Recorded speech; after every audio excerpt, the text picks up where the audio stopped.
ଏକ ହୃଦୟ ଛୁଆଁ ଶିକ୍ଷଣୀୟ କାହାଣୀଟିଏ। ଅର୍ଜୁନ ନାମକ ଜଣେ ଯୁବକ ତାର ଘରକୁ ରାତିରେ ଫେରୁଥିଲା।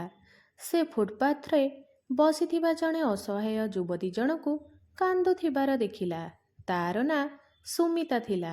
ଅର୍ଜୁନ ତା ପାଖକୁ ଯାଇ ପଚାରିଲା, ତୁମେ ଏଠି ଏତେ ରାତିରେ କ'ଣ କରୁଛ?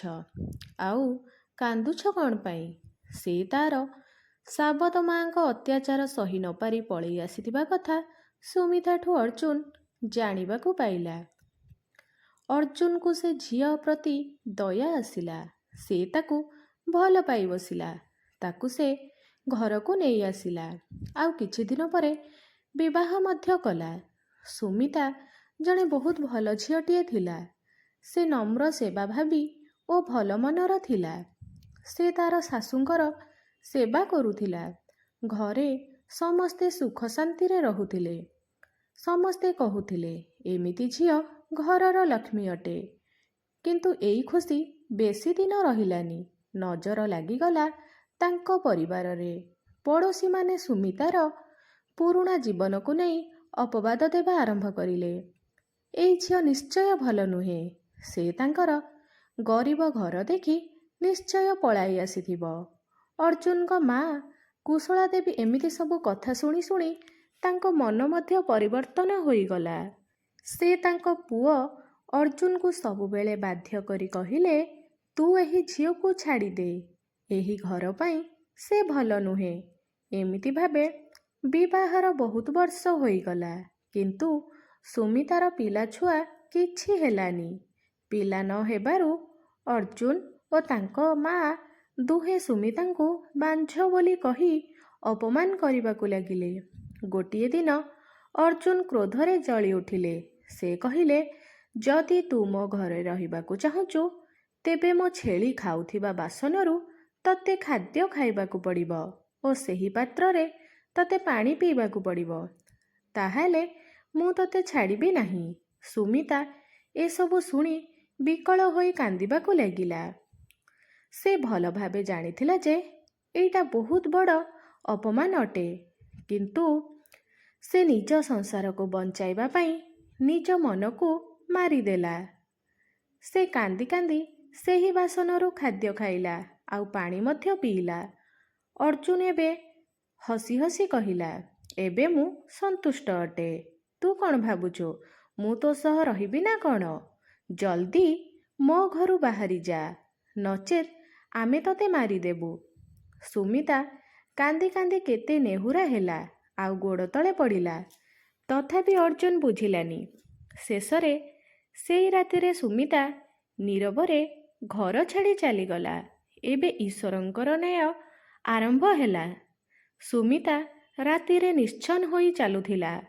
ତାର ଦେହ ଦୁର୍ବଳକୁ ଭାଙ୍ଗି ଯାଇଥିବା ମନ ତାକୁ କୁଆଡ଼େ ଟାଣି ନେଇ ଯାଉଥାଏ ସେ ନିଜେ ମଧ୍ୟ ଜାଣିପାରୁନଥାଏ। ସେଇ ସମୟରେ ସେ ଅଚେତ ହୋଇ ରାସ୍ତାରେ ପଡ଼ିଗଲା। ସେଇ ରାସ୍ତା ଦେଇ ଜଣେ ମହାନ ବ୍ୟବସାୟୀ ଗାଡ଼ି ନେଇ ଯାଉଥିଲେ। ତାଙ୍କର ନାମ ରାହୁଲ ବର୍ମା ଥିଲା। ସେ ସୁମିତାଙ୍କୁ ଦେଖି ଅଟକିଗଲେ। ସେ ସଙ୍ଗେ ସଙ୍ଗେ ଡ୍ରାଇଭର ସହ ତାକୁ ହସ୍ପିଟାଲକୁ ନେଇଗଲେ। ଚିକିତ୍ସା କରାଇ ଭଲ କରିଲେ। ତାପରେ ସେ ସୁମିତାକୁ ନିଜ ଘରକୁ ନେଇ ଆସିଲେ। ରାହୁଲଙ୍କ ମା ଏକ ଦୟାଳୁ ସ୍ତ୍ରୀ ଲୋକ ଥିଲେ। ସେ ସୁମିତାକୁ ଝିଅ ଭଳି ମାନି ବହୁତ ଭଲ ପାଇଲେ। ଏମିତି ଭାବେ କିଛି ମାସ ବିତିଗଲା। ରାହୁଲ ଓ ସୁମିତା ଏକାଠି କାମ କରିବାକୁ ଲାଗିଲେ।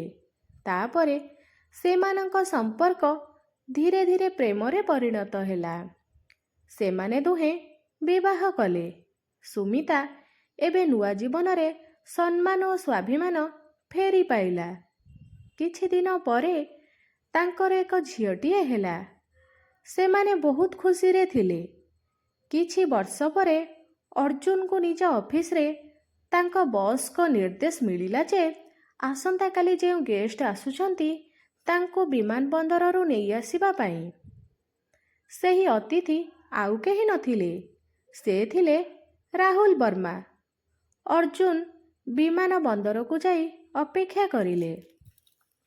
ଯେତେବେଳେ ରାହୁଲ ତାଙ୍କ ସ୍ତ୍ରୀଙ୍କ ସହ ବିମାନ ବନ୍ଦରରୁ ବାହାରିଲେ ତାଙ୍କ ଆଖି ଚମକିଗଲା। ତାର ଦେହ ଥରିଗଲା। ସେ ନିଜ ଆଖିକୁ ବିଶ୍ୱାସ ମଧ୍ୟ କରିପାରୁନଥିଲା। କାରଣ ସେ ସ୍ତ୍ରୀ ଲୋକ ସୁମିତା ଥିଲା। ସୁମିତା ଜଣେ ଧନୀ ଆଉ ଗୌରବମୟୀ ମହିଳା ରୂପରେ ତାର ଆଗରେ ଠିଆ ହୋଇଥିଲେ। କୋଳରେ ତାଙ୍କର ଛୋଟ ଝିଅଟିଏ ଥିଲା। ସେ ସମ୍ପୂର୍ଣ୍ଣ ଶାନ୍ତ ଭାବରେ ଅର୍ଜୁନକୁ ଦେଖି କହିଲେ, କ'ଣ ଚିହ୍ନି ପାରୁଛ ତ? ତାପରେ ଟିକେ ହସି କହିଲା, ତୁମେ ମୋତେ ବାଞ୍ଝ କହି ଛାଡ଼ି ଦେଇଥିଲ ନା? କିନ୍ତୁ ବାଞ୍ଝ ମୁଁ ନଥିଲି, ବରଂ ଅସମର୍ଥ ତୁମେ ଥିଲ। ଅର୍ଜୁନ ଲଜ୍ଜାରେ ତାର ମୁଣ୍ଡ ନୁଆଁଇଲା। ତାର ଆଖିରେ ଥିଲା ପଶ୍ଚାତାପର ଲୁହ ଆଉ ହୃଦୟରେ କୋହ।